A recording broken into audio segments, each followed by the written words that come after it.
நல்லா போயிட்டு இருந்த லைஃப் தான், நல்லா தான் போயிட்டு இருந்தது, 8 வருஷம் நல்லா தான் வாழ்ந்துருந்தோம் அப்படின்னு வந்து ஓப்பனாக சொல்கிறத விட சொல்லலாம், வெளிப்படையாக சொல்லலாம். ஐ மீன் இப்படி தான் போயிட்டு இருந்தது, நல்லா போயிட்டு இருந்தது. இதில் வந்து அவங்க மெயின் குற்றச்சாட்டு என்ன வைக்கிறாங்கன்னா, ஜெய்சன் எப்போ பார்த்தாலுமே பொண்ணுங்க கூடயே தான் பழகுவான். அந்த எப்போ பார்த்தாலுமே பொண்ணுங்க கூட பழகிறவங்க கூட தானே 8 வருஷம் நீ வாழ்ந்த, இப்போ இந்த ஸ்டேஜில் வந்து நம்ம நிற்கிறோம். ஸோ அதுக்கு நான் காரணம்னு நீ சொல்கிற.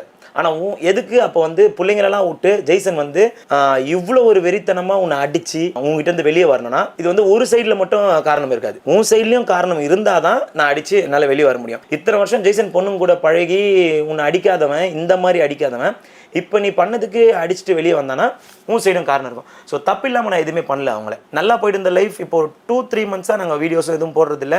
ஏன்னா ஃபஸ்ட்டு தப்பு நான் ஒத்துக்கிறேன், நான் வந்து எப்போவுமே வந்து மற்றவங்களை ப்ளேம் பண்ண மாட்டேன், என் மேலே தப்பு இருக்குது, நான் ஒரு பொண்ணோட அஃபேரில் இருந்தேன் அப்படின்னு சொல்கிறேன்.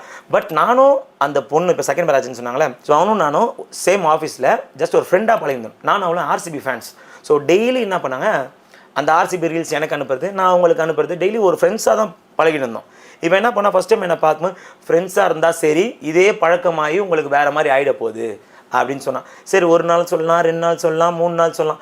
ஸோ ஒன்று சொல்லுவாங்க தெரியுங்களா, நம்ம பண்ணாத தப்பை பண்ணிகிட்டே இருக்க அப்படின்னு நீ சொன்னா நம்ம அதை பண்ண தான் தோணும். நான் சொன்னேன், இவன் எனக்கு தங்கச்சி தான், நான் ஃப்ரெண்டாக தான் பழகிறேன், நீ தான் தப்பாக நினைக்கிறேன். இவன் என்ன பண்ணிட்டேன், காலப்போக்க இதில் ஒரு 2 வாரம் 3 வாரத்தில் எனக்கு தெரியாமல் நான் தூங்கும் போது என் ஃபோனை லாக் ஓப்பன் பண்ணி இந்த பொண்ணுக்கிட்ட அசிங்கமாக பேசியிருக்கா.